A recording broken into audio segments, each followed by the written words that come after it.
My name is Hiram Sims. This story is called The Millionaire and the Apple. In the city of Tyre, there was a certain man who was very poor. He had a good job with great benefits, but every month he spent every last red cent and then some. He had 9 maxed out credit cards, 2 mortgages, 2 car loans, and a mountain of student debt, and a mountain of late notices in his mailbox. All of his living had been spent on making his life more comfortable, but all of the people he owed money to made him uncomfortable. He would cry in his hot tub every Saturday night and sulk on his couch in his silk bathrobe. He often looked out the window to make sure his cars had not been repossessed. One day, a friend saw him crying in the park. "Charles, what's wrong?" Charles looked up surprised to see his friend, but the sight of his friend did not change the way he was feeling. "Max, I have nothing. I have everything I have ever wanted, but I have nothing. Any day they could take my house, my cars, my furniture, everything. I desperately need to do something different. I need to make $1 million. That would solve all my problems. Do you know any millionaires? Do you know anyone who could help me?" "Yes, I do," said his friend. "There's a rich man in North Tyre, just outside the city in the farm country, rumored to have made many other common men rich. If you want, I will give you his address and you can go see him." Charles was very excited, took the address, and immediately set out to the rich man's home. A few hours later, he came upon an apple orchard with at least 1,000 apple trees, tall, green, and bursting with fruit. He walked down the wide middle row very slowly, looking to his left and to his right, watching men and women on ladders picking the apples and putting them into baskets. Eventually, he came to a house with a very large porch, and there were many people going to talk to one man. He wore a suit with no tie and looked to be very important. "This must be the man," the poor man thought. The old rich man saw him from afar, but continued to talk to all those who were bustling around, asking him to sign things and approve other things. The poor man, Charles, waited until all of them had cleared away. He approached cautiously. "Excuse me, sir. My name is Charles, and I got your address from a friend. I came looking for some help." "Step up on the porch, young man. Let me have a good look at you." Once Charles stepped up on the porch, the old man could see that he was poor. He had a very nice suit on and clean leather shoes, unaccustomed to the dirt floor of an orchard. White shirt, black tie, but he had the look of someone who had nothing, someone who worried every moment that he would lose everything because of the way he had acquired his possessions. "What is it that I can do for you?" "Well, sir, I came to you from a friend who thought you might be able to solve a problem for me. I have many money problems, and I want to become a millionaire. I want it more than anything. I am so tired of being broke." The old rich man looked him up and down curiously and didn't say a word for a whole 20 seconds, but gave him a look like he was wasting his time. "Should I come back at a better time?" The old man rose from his chair and walked off the porch. He walked right past Charles and motioned for him to follow him. He walked to the nearest apple tree, plucked a big apple off the tree, and held it in his palm. "Give me your hand." The poor man extended his hand, and the old rich man put the large apple in it. "If you can hold this apple in your hand for 1 year without putting it down, you will be a rich man, and you will have learned everything you need to know to stay rich your whole life. In 1 year, come back to me, and I will tell you what to do next." With a curious look, Charles took the apple and looked into the old rich man's eyes with a gaze full and overflowing with hope. All of his problems were solved, and a year goes by so quickly, he thought to himself. The old rich man walked back up to the porch, sat down, and resumed conversation with his secretaries, who began to swarm around him again. Charles knew not to ask any more questions and walked to his car with pep in his step. He tossed the apple up and down in the air, watching the red apple glisten in the sun. He polished it with his shirt as if there was $1 million bills wrapped inside the apple that would burst out on the 365th day.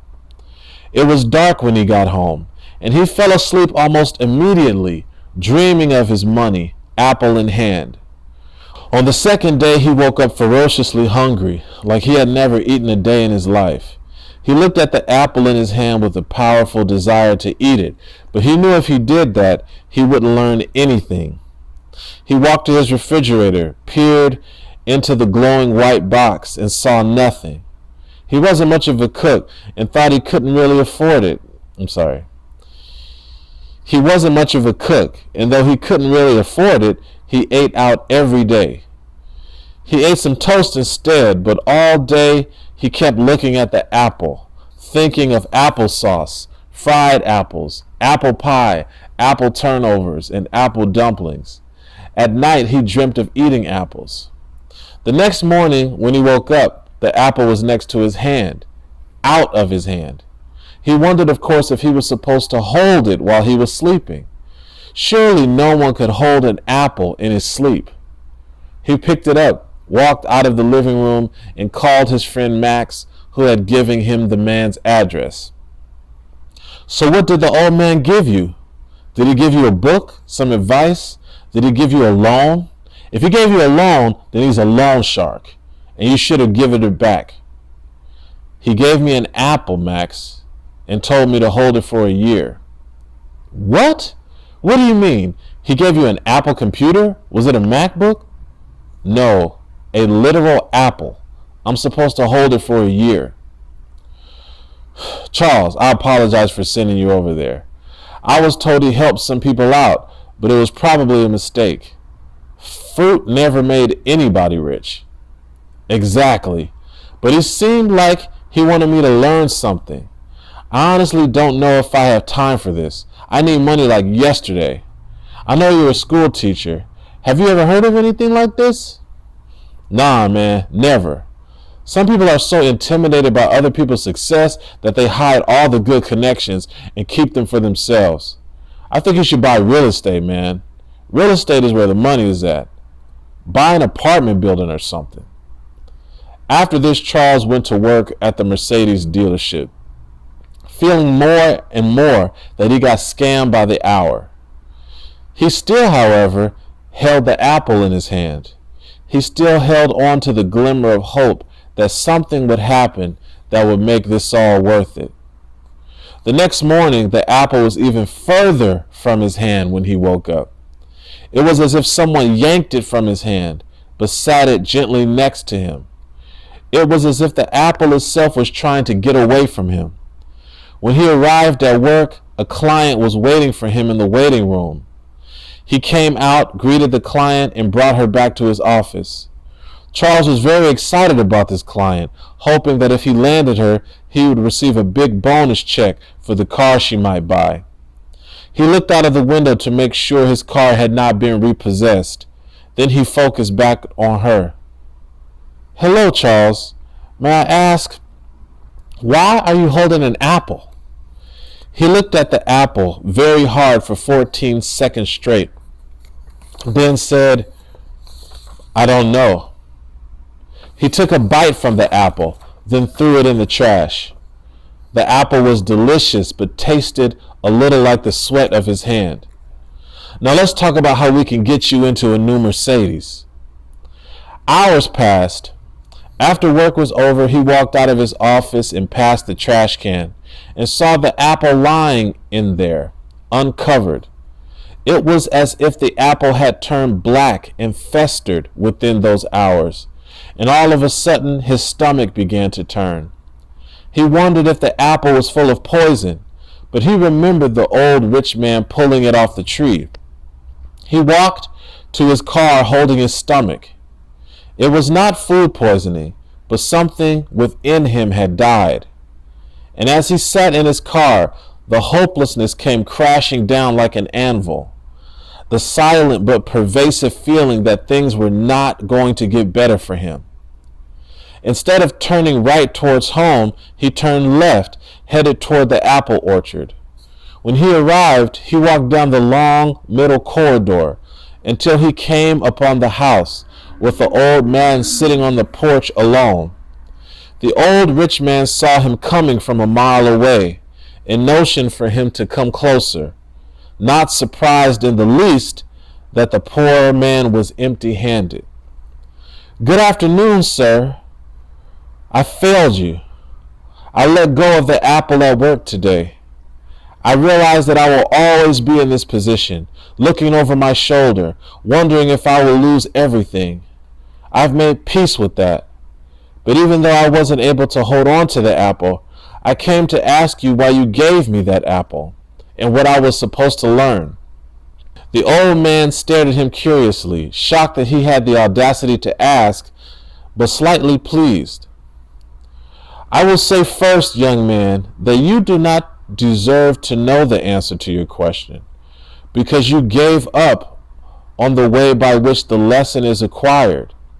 You want the degree, but gave up on the college. You could not hold on to your dream long enough to see it achieved.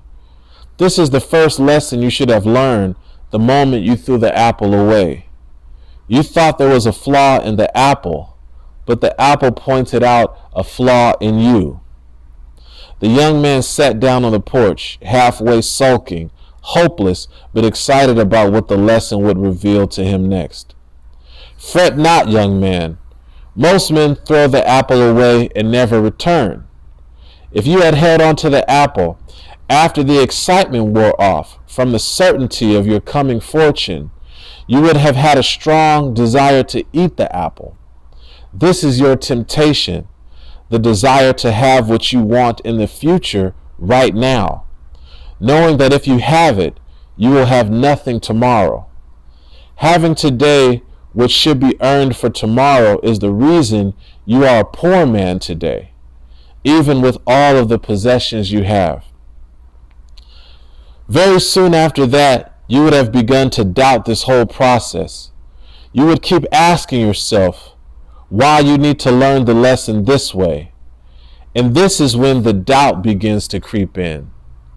Doubt is the enemy of any good plan, and the enemy of all men and women wanting to accomplish something over time. It is ultimately, however, the result of having little faith in your teacher. Here I am, a rich man who has made many men rich, but you have had more faith in your own reasoning than in my lesson. No doubt you consulted with other people about this plan, friends of yours and acquaintances, and they filled you with more doubt, confirming your suspicions. But the problem with anything they had to say, positive or negative, is that they said it and not me. They are poor just like you. Only a foolish man goes to poor people for advice about riches. The man hung his head even lower, shocked that this man knew everything that happened, wondering how many people like him had the same experience.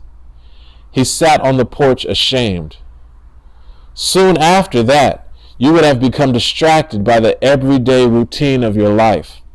You would have had to go back to work, spend time with your wife, play with your children, and the regular happenings of your life would have pointed out the oddity and absurdity of the apple, the strangeness of your dream. How can a man do his laundry with an apple? How can he file away papers if one hand is occupied? It is here you would have learned the true burden of dreams and visions, that we must hold on to them while we are living our regular life, that they must be ever present while we brush our teeth and comb our hair. It is not only the regular happenings of our lives that point out the absurdity of our dreams, but the dreams constantly point out the strangeness of our regular lives, and how so much of what we do is not actually helping us move closer to our goals. This is where most men drop the apple, because they would rather let go of their dreams than let go of the life they are living. Charles turned into a little boy at the feet of this man, trying to absorb everything, feeling like he never learned anything in his life. But if you had held on longer, you would have felt the apple rot in your hand, turn brown, slimy, and disgusting. Flies would have smelled the decay and buzzed all around your hand. And that is when you would have learned, my boy, that all dreams come under attack. Some people will come to devour your hopes. They are decomposers, preying on fading, dying dreams and swallowing them whole. And you would have had to work very hard to keep them away, hiding and shielding the contents of your hands from the vultures who would fill their stomachs with your ambitions. Charles looked at his empty hand, imagining the apple still in it. Eventually, 3 weeks later, the apple would have fully decomposed, and you would have in your hand 4 black seeds. This is where your fortune lies. Any man holding seeds in his hand will eventually plant them in the most fertile soil he can find. You would scan your whole life and your property, searching for the best place, and after planting them, you would water them every day, knowing something was happening underneath the ground that you could not see. You would have learned so many lessons at this stage, the greatest being that the most important growth is the growth you cannot see. Then, one glorious day, the apple tree will push through the soil, small, green, and humble, tiny and vulnerable. And again, you would have learned the importance of protecting it. And after that, the tree would grow taller and taller, and you would come back to me asking a very important question. What do you think that question would be?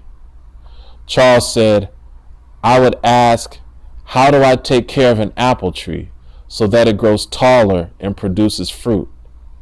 Yes. And I will teach you how to prune and shape them, how to give them everything they need. And you would look in my orchard and see that my orchard is not filled with farm workers, but filled with people learning how to take care of apple trees. The young man looked out and saw that almost every other tree was occupied not by employees, but by a person studying it and pulling fruit, learning what they could. People who at one point sat on the porch where he was sitting. And I will teach you that an apple takes 3 years to bear fruit from a seed. And you would take care of that tree for 2 more years. And that, my boy, would teach you patience. That a dream that takes care of you and your children and your children's children takes time to grow. One day it will produce beautiful apples, and you will be so excited and pluck the first big apple and eat it with a certain pride, this time knowing that there were many more apples to come, and that you would create something that would yield fruit forever. The next day you might eat another and another, and one day you will realize there are too many apples for one man to eat. And you will think of your neighbor and your brother and your cousins, wondering how much healthier they would be if they ate more apples. You might give the first bag away, but eventually you will dream of selling people apples. And here is where the $1 million lesson is. People who are wealthy have a constant focus on providing what other people need. The reason you are poor is because you only think of providing food and housing and comforts and pleasures for yourself. My dream is to provide apples to everyone in this city. Your dream is to fill your belly with apples. Charles was amazed. The man went on. 1 apple can produce 1 tree. 1 tree produces 500 apples in a season.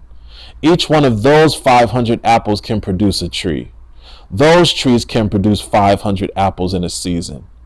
Each one of those can produce a tree, and so on and so on. This ability for living things to create more living things is God's gift to the world. 4 days ago, I did not put an apple tree in your hand.